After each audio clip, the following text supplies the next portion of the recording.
Welcome back to this Q&A episode of Project Command. Quickly before we get into the show, I've got a really exciting announcement that I want to make. Our new book, Project Management in the Fire Service, is coming out next week and is going to be available for purchase on Amazon. We're so excited about getting this book out there. This is the absolute first of its kind. There is nothing like this in the entire world. You will not find another book that specifically addresses the unique challenges of project management in the fire service. So if you like the stuff we talk about on the podcast, or you have struggled with projects in the fire service, or if you're the leader of an agency and this is a skill you want to get out there to more of your people, we would be so honored if you would go out and grab a copy from Amazon.com of Project Management in the Fire Service, the world's first fire department specific book on project management. All right, let's get to the show. Hey, welcome back everybody to this episode of Project Command. On today's episode, we're going to be doing questions and answers. So these are your questions that you submitted either directly to us at projectcommandpodcast@gmail.com. Or, typically what I do is before I do a Q&A session, I will put a post up on LinkedIn, just kind of requesting questions, letting you guys know this is coming. And then any questions I've gotten since the last Q&A session, I will cover on this episode. So, if you ever have a question you want to send to the show, projectcommandpodcast@gmail.com. Or, of course, you can always hit me up on LinkedIn. And, I really like doing these Q&A sessions because I think it keeps me accountable to the audience. Sometimes I can get stuck just kind of talking about the things that I want to talk about. And so I think this is a really great way for me to gauge kind of what the audience wants to hear about and, maybe get challenged on some ideas or some topics. And I have yet to get a question or a communication from an audience member that I haven't covered on one of these or directly replied to. So that's my commitment to my audience, is that I always want to be responsive and I always want to, hear what you guys are interested in and be responsive to that. So what we've got today, I've got several questions. I'm going to try to get through as many as I can. But of course, as always, I want to give good comprehensive answers. So we'll see how many we can get through. And let's just jump right in. Okay, this question is from IC Mobile. Which is a really cool company that does a lot of really interesting stuff with like command post technology and fire tracking. I think some other really cool stuff. I've actually talked to some people that work for this company. I think he was based out of Florida. Really, really cool people, really cool company. So let's see what the question is. With all the emerging technology from thermal drones, biometrics, geospatial recognition, and real-time firefighter tracking, what do you see the modern incident command post evolving to in the next 5 to 10 years as it pertains to staffing, operations, and equipment? Thanks, Captain Eunice, for allowing us to be a part of this conversation. Looking forward to the episode. Yeah, great. Well, glad you guys could be a part of it. And again, thanks for that question. That's a really good one. Okay, so I got a couple things I want to say about this. First, let me get on a little bit of a soapbox about technology in the fire department. So one of the things I was on a podcast with my good friend Eric Linenberger he's got the Ops Talk podcast, which is great. Everybody should subscribe to that. It's really, really good. It's called Ops Talk, and he's a deputy chief out of Westminster, Colorado. Really, really great guy. So anyways, I was on his podcast and he was asking about technology. And one of the things we talked about was I think sometimes fire departments will try to make up for a lack of systems with technology. Like they'll have a systems issue, meaning they don't have like a repeatable process in place. And so they get inconsistent results. And as a result, they think they need to go out and buy software or some new technology. And, it's kind of like, it's like trying to, if you have a fire ground and you're pumping too much out of one engine and you don't have enough water, so you just increase the pressure. And that's obviously not going to fix the problem because, pressure is not the issue. Volume is the issue, and pressure can't fix volume and volume can't fix pressure. And so sometimes I think we try to fix systems problems with technology, and, that's kind of doomed to fail. And so, I think when you have an issue where you're getting inconsistent results, whether that's on the fire ground or whether that's in administration or with one of your processes or systems, the first question you need to ask is what is the real problem here? And do what we call in the project management world a root cause analysis, which is a very fancy way of saying that you get a bunch of people together who are knowledgeable about the process and you just keep asking why until you get to the real problem. Hey, we get inconsistent results. Why? Because the information is put in incorrectly. Why? Because the people don't know how to enter it. Why? Because we haven't trained them. Oh, okay. Well, there you go. We haven't trained them. So that's the problem. We don't need new technology. We just need to train our people on the technology that we already have. Okay, and so with that being said, I am not knocking technology because there's great technology out there. And I think when it comes to technology in the fire service, there's one, whenever you're evaluating something, whether it's like through an RFP or whatever, you always have multiple criteria. So it's cost, accessibility, usability, on and on. And not all of those metrics will be weighed the same. Think about it like this. Like if you're going to go out and buy a cell phone, you might be thinking, okay, I have Android, I have Apple or one of the other ones. And so like I care about cost, I care about apps, I care about, connectivity, but you don't care about all those things equally. One of those metrics is going to be more important than the other. And a lot of people it's price, some people it's the apps you can get. And so it's like that with technology too. There's a lot of metrics, but not all of them are the same as far as like how important they are. And for me, the most important metric when it comes to fire department technology is how easy is it to use? And I'm not saying, oh, it's got to be easy because firefighters are not good at technology. What I mean is, let me give you an example. So, in my last assignment, I was the engine company lieutenant at Station 10, which is one of our busiest stations in a very commercial area. And so we went on a lot of commercial fires. And of course, a big part of going on a commercial fire is looking up your pre-plans. And this is something, fortunately, we fixed recently, but, we'd be on our way to a commercial fire and, you get the call, you get your gear on, you hit acknowledge, you hit en route, you give your driver the first couple directions, okay, right on the ramp, left on broad.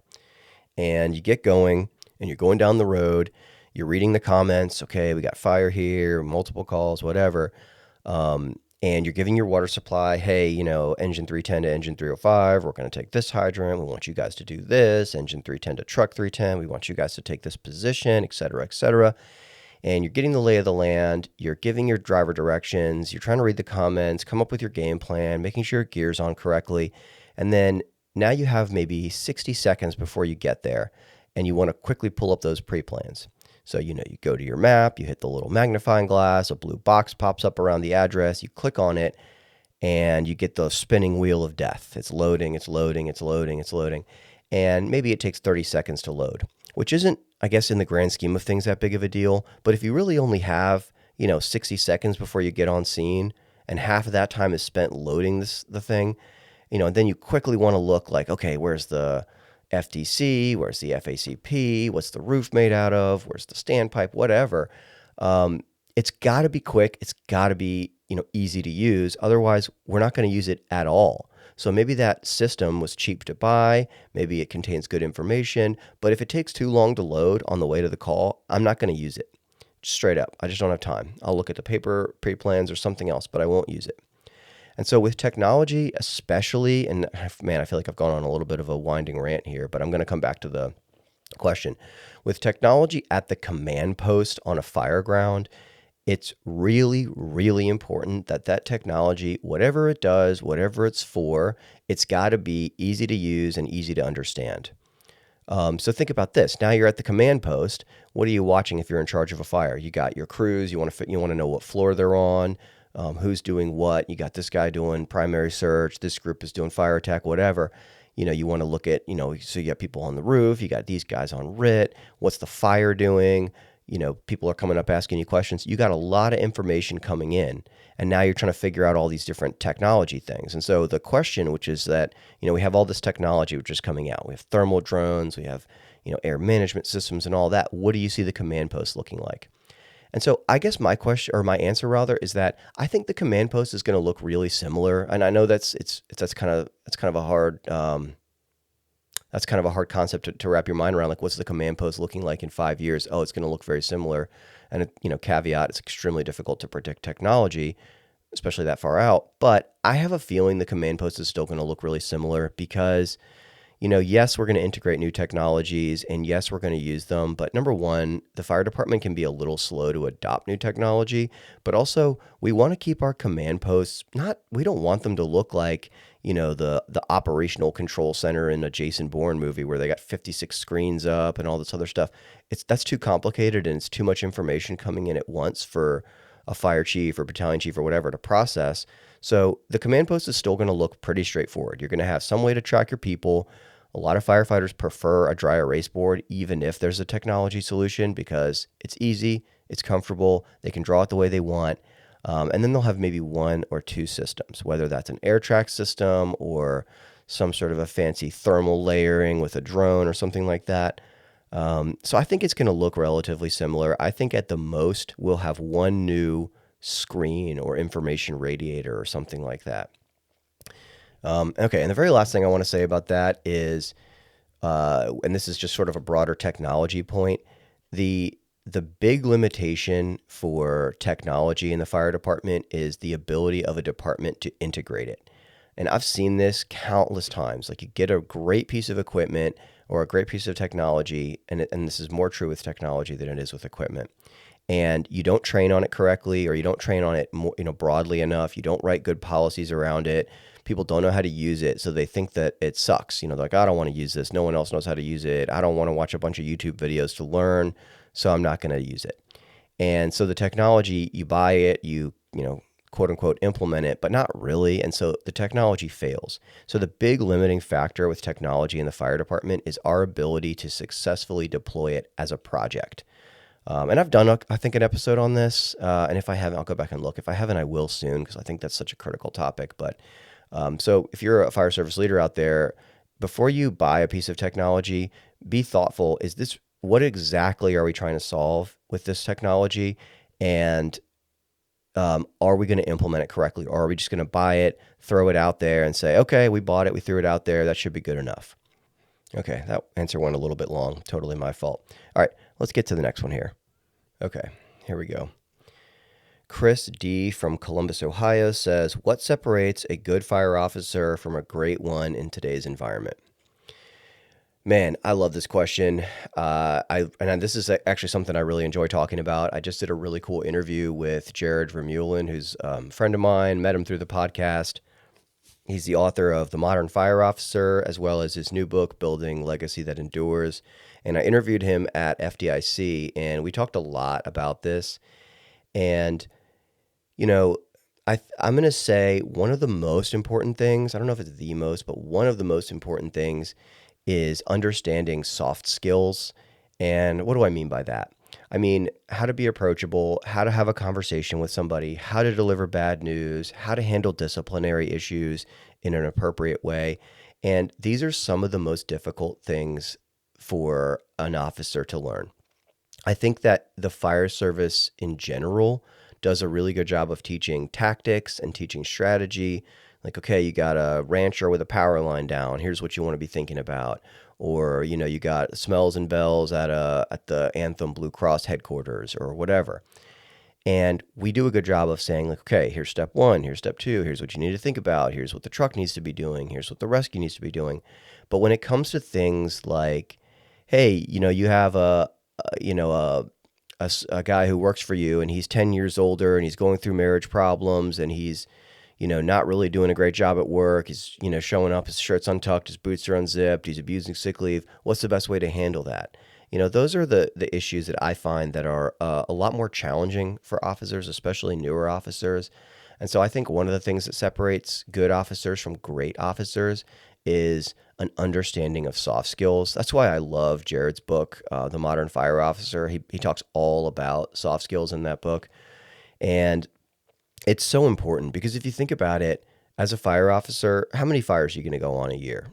I mean, if you're really burning it down, you're going to go on, I don't know, maybe 10 or 12, 15, maybe good real fires a year. And then, obviously you'll go on car fires and extrications and all that kind of stuff. But the point I'm making is the majority of your time is going to be spent with your people, either training or at the firehouse.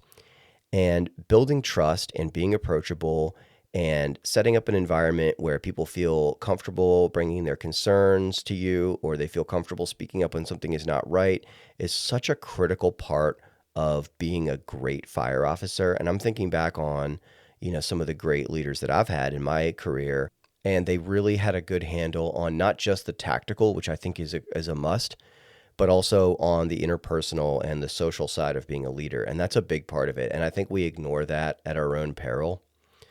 And, another thing, and I think sometimes you learn more from the bad leaders than from the good leaders. And I'm not going to say any names, but I had a lieutenant one time who was totally incapable of admitting when they were wrong.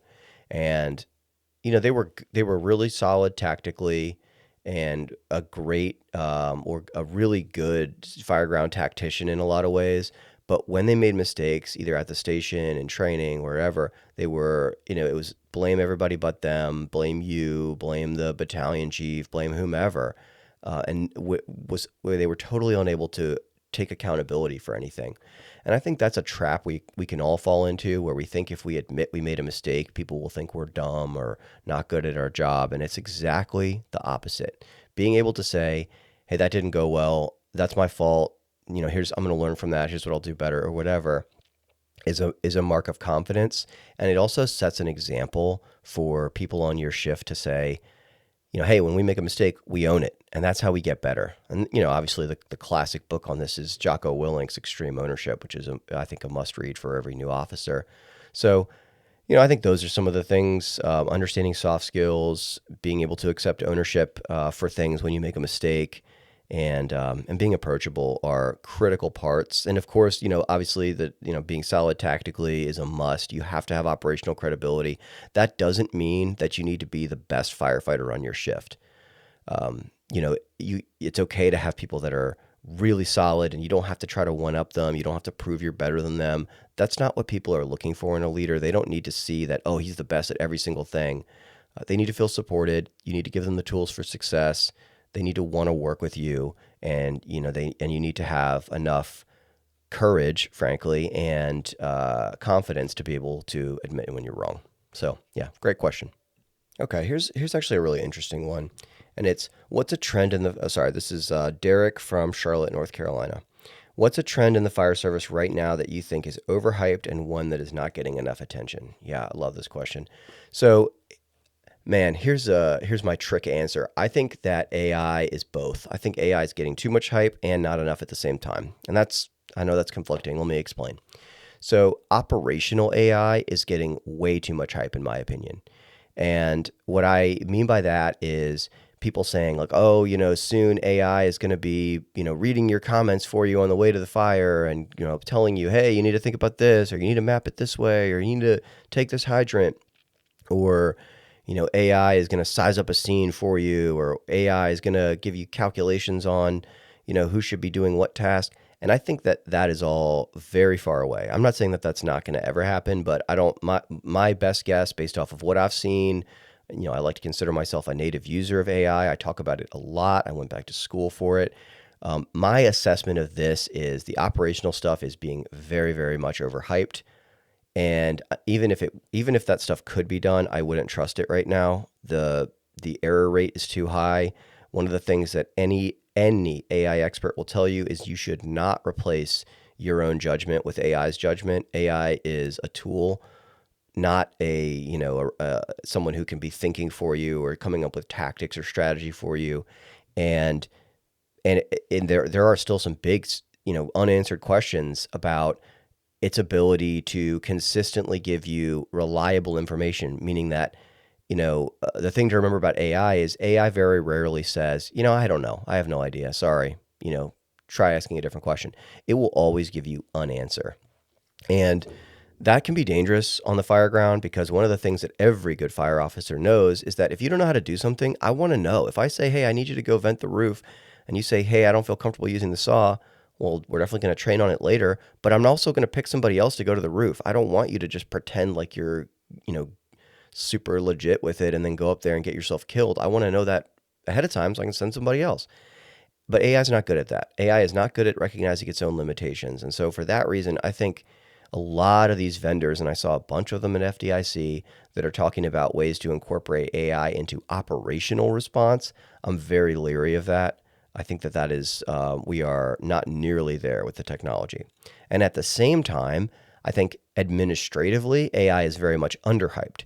Now, this is where AI can be phenomenal, and that is document generation, document synthesis. And just quickly, what I mean by the two terms there, document generation means, hey, I need you to write a blah, blah, blah paper that's this long and covers this topic, whatever.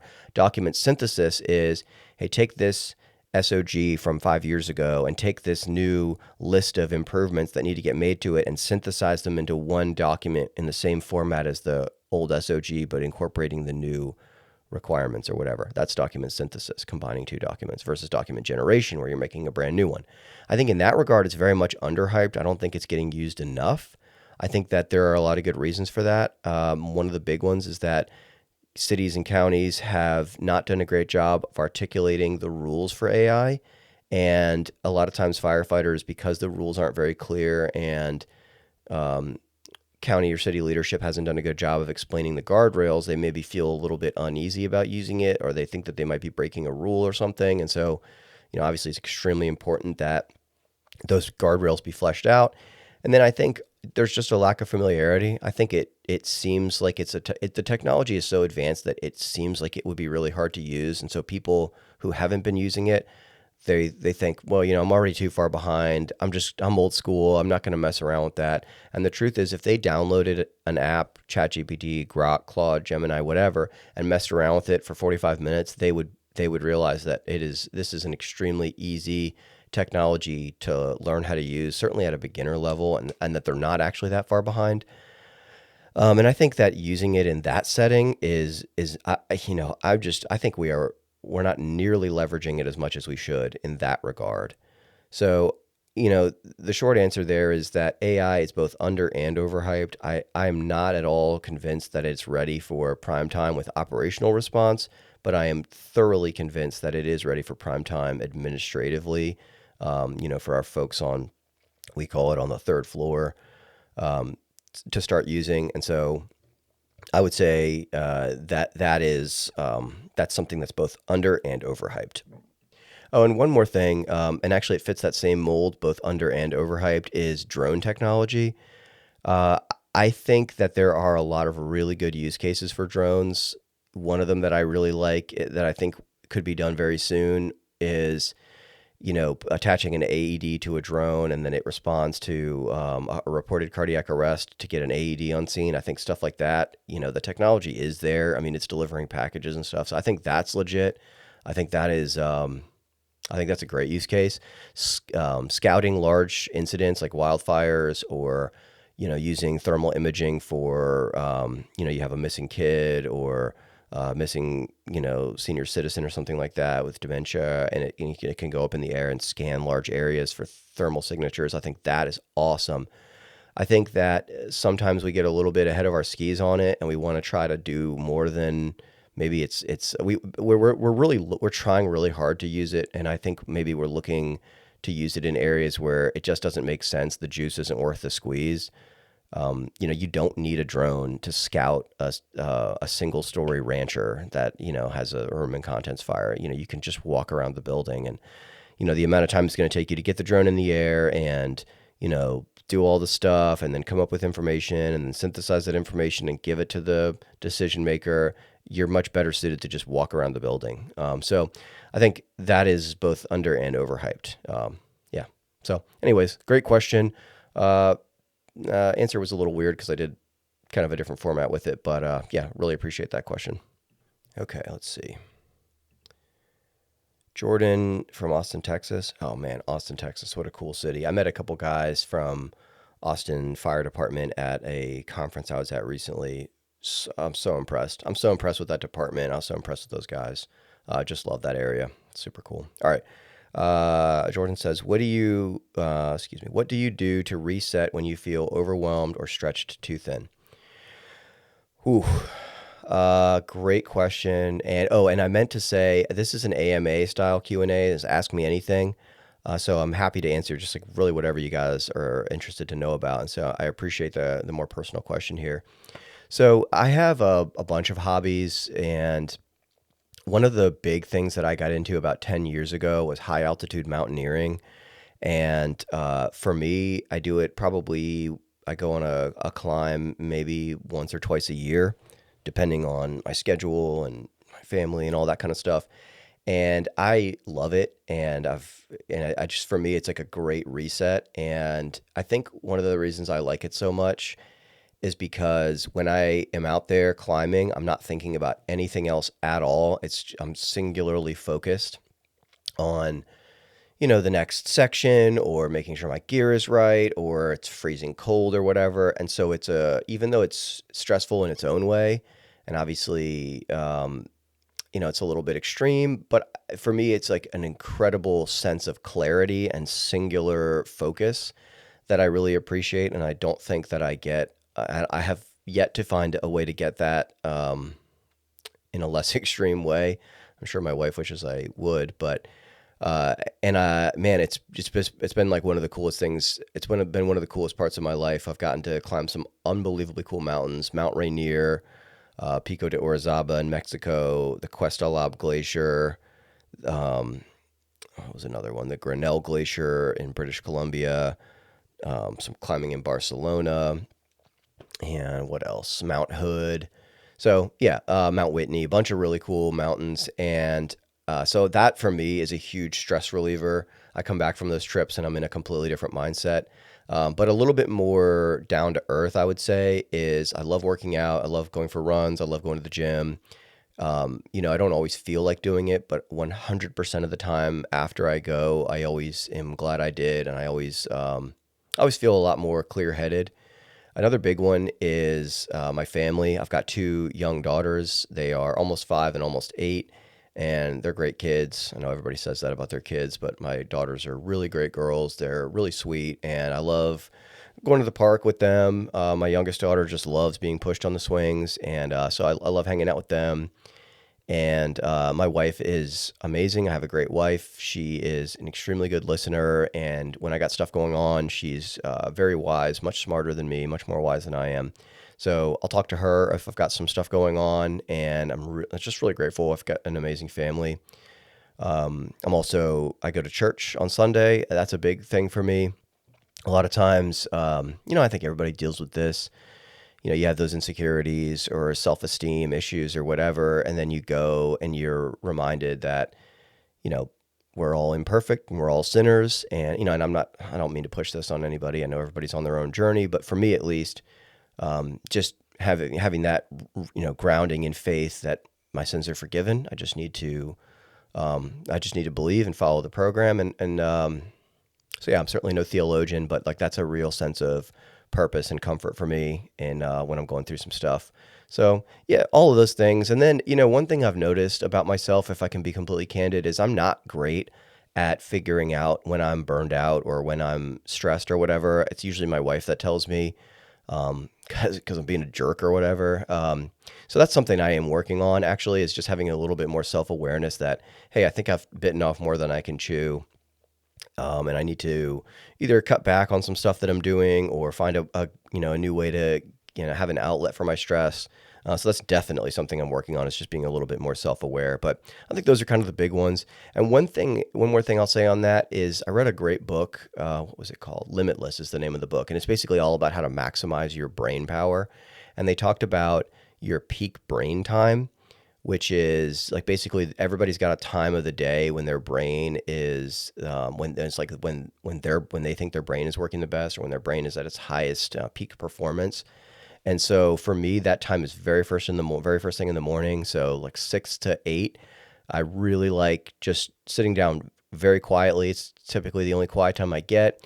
I drink my coffee. Sometimes I will take a walk around my neighborhood or just drive around a little bit. And I do a lot of thinking. And I think that that's a great opportunity for me to prioritize what I've got going on for the day or the week.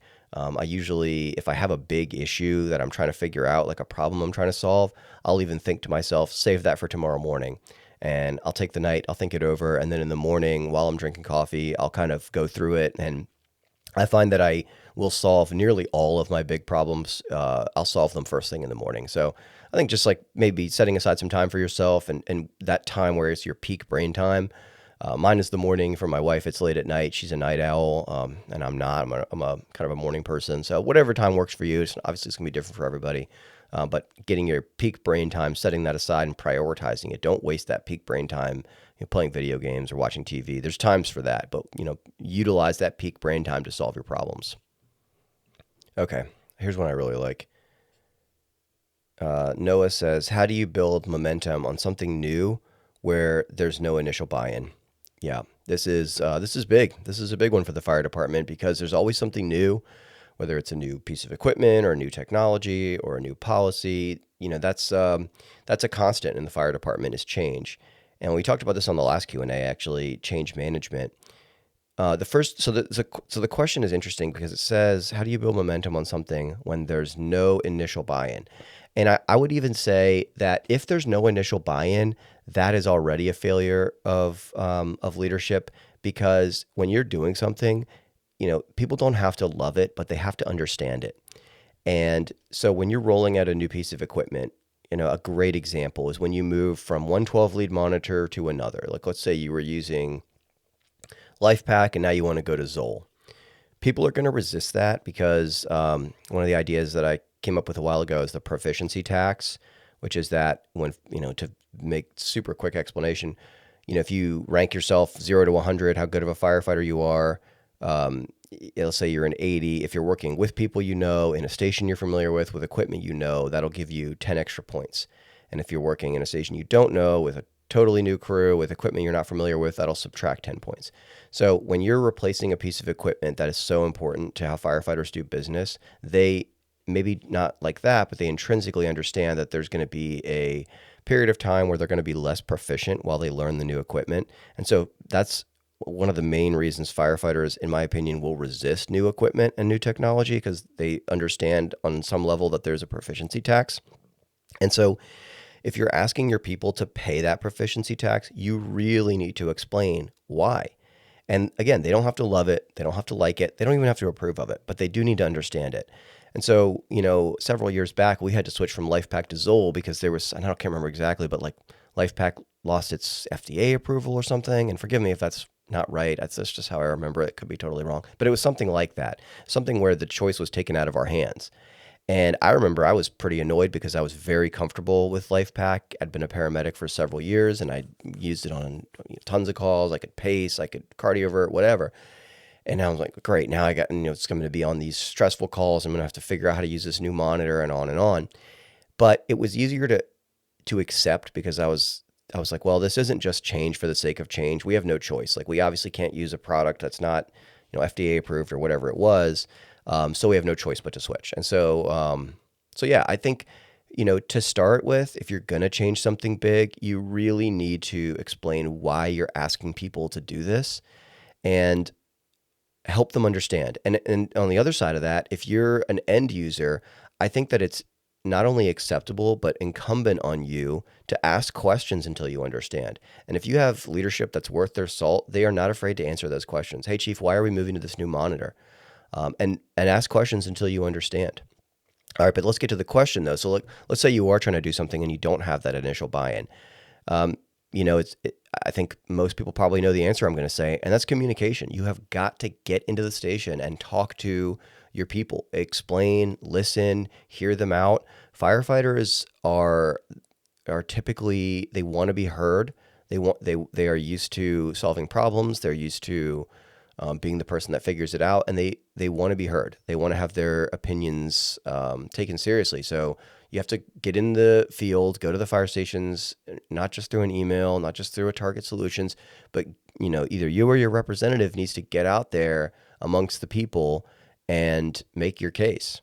And then, along with that, and we talked about this on a previous question, you've got to get to the root cause of the objection. So, hey, the firefighters don't want to switch to this new equipment. Why? They say that they're not, that it's cardiac arrests are harder with this monitor. Why? Because it takes them longer to deliver a shock. Why? Because they're not familiar with the functionality. Why? Because we haven't trained them enough. Boom, there you go. So, it's hard to overstate the value of a root cause analysis, which again is a fancy way of saying you get smart people in a room and you just ask why until you get to the root cause. So if you're having issues with buy-in or with a rollout, you don't want to just start, throwing spaghetti at the wall. You want to actually get to the root cause of the objection, which a lot of times comes down to the proficiency tax. People don't want to give up proficiency to switch to a new piece of equipment, and they're uncomfortable with it, which can usually be addressed through no judgment training, not, hey, we're going to, do a training with 50 people and we're going to call your crew up and you got to use this monitor while we all watch you and, make fun of you or whatever. But like set up training where people actually get to make mistakes in a safe environment, learn from them, figure out their little mental cheat codes. Hey, if the monitor says this, that means I got to do that. So I would say that is a big barrier in a lot of those situations. So, addressing the root cause, communicating, and then never getting in the situation in the first place, so don't get in the situation where you're struggling to roll something out and you don't have buy-in, try to get that buy-in on the front end by communicating and explaining. So yeah, really great question. I love that one. All right, we'll do one more. We'll do one more today. Okay. Well, I have to pick someone from Richmond. That just makes good sense. All right. Evan from Richmond, Virginia says, what's one thing your department does really well that others could learn from? So I work for Henrico County Division of Fire, which is a large metropolitan department in Central Virginia. We have 23 fire stations, almost 700 sworn members. And I would say that one thing that we do really well is we are not afraid to try new things. And a great example of that was project management at a large scale. So, one of the things when I got promoted to captain, I found myself managing a lot of projects, and I didn't feel nearly as comfortable managing projects as I did in operations, and I don't like not being good at stuff. So I talked it over with my wife, as I always do for, big challenging decisions, and I decided to go back to school and went to project manager and I did project manager training, went back to college for it. And I had this aha moment where it dawned on me, hey, project management has been around since, the 1940s or whatever, and everybody's using it. IT is using it. The finance sector is using it. The Defense Department is using it. Disaster management is using it. Everybody is using it, but except public safety. And so I started researching, well, why is that? And there's a lot of good reasons, and I've talked about a lot of those reasons on the podcast. There's a terminology misalignment. It's project management is written in kind of a business world language, and the metrics, like how you measure success, are more, they're better suited for the private sector. They measure a lot of things like ROI or cost per new customer, which is just not something that we really care about at all in the fire service. So, there's a lot of reasons. Also, firefighters are very comfortable with ICS, and it's in many cases the only form of or work organization that people will learn in a academic way in the fire service. And so for that reason, we try to use ICS to manage projects, which is, that's not great because it turns projects into incidents, which they are not. And so anyways, I kind of went on a tangent here, but what I'm trying to get across is that I had all these like aha moments, and I went to our fire chief and I said, hey, I think we're really missing something here. I think the fire service is really missing something here. Let me get some money to train, and I'll develop a pipeline to train fire officers in project management. I'll standardize our systems. I'll standardize our documents. I'll set up a project management office that we can do without hiring additional personnel. We'll set up a model where we can utilize, existing personnel in various capacities to manage projects. And this is a big ask for any leader. You're saying, hey, let's do something totally different, and no one else is doing it, which is, if you're a leader, you're really going out on a limb there. And I think that our fire chief and our leadership team was very supportive of it. And the reason for that is that our fire department is used to embracing new things. We like to try new technology. We were one of the first fire departments to try Bluetooth, and on and on. I could list a ton of different things we've tried. We like doing pilot studies. We like having people from, exchange programs. And so we are not afraid of new things. which is, I think, such a valuable asset for the fire service because it can be hard and scary to try new things, and it puts a burden on your people. It comes with a lot of change and it comes with a lot of adaptation, but the benefits are tremendous because the fire department is very different than it was 10 years ago, 20 years ago, 30 years ago. And a lot of times we get stuck using systems and technology that were better suited for the early 2000s. And so being able and being competent at embracing and adopting change is such a value add for the fire service. And I think that's where strong leadership comes in. Understanding that not all change is the same and some change is not necessary, and change for the sake of change is damaging. And not all technology is worth, evaluating and trying. Some things are just, flashy, but there's no real value there. And so it takes a lot of, as my friend Eric Lindenberger would say, it takes a lot of discernment to figure out what's worth trying and what is just kind of a gimmicky. So that's a big challenge for leadership. But I would say, to answer the question, one thing I've been very impressed with our department about is our ability to embrace new ideas. So, yeah. All right, guys. Well, that's it for today. That's all the time we've got. But again, thank you so much to the people that submitted questions. I really appreciate it. If I didn't get to your question, I will answer it over email or a LinkedIn message. However you messaged me is how I will reply to you. And I'm so grateful for the audience engagement. I'm always so glad to hear from people that enjoy the show, and I want to stay accountable to you. I don't want to just talk about the stuff that I like. I want to talk about the stuff that you want to hear about and weave that into our episodes. So we'll continue to do these Q&A sessions every month or so that I can stay connected with you guys. Thanks again for joining us for this episode of Project Command. And if you like this episode, please consider following, liking, or sharing an episode with a friend. Remember, you are our advertisers, so please help us get the word out there. And don't forget to grab a copy of our book, Project Management in the Fire Service. It's coming out next week, and this book covers everything you need to know about successfully implementing projects in the fire service. We're really, really excited to get this book out there. Can't wait to hear what you guys think about it. So please grab a copy. It'll be available on Amazon. That's it for us here on Project Command, where we bring command level thinking to every project in the fire service.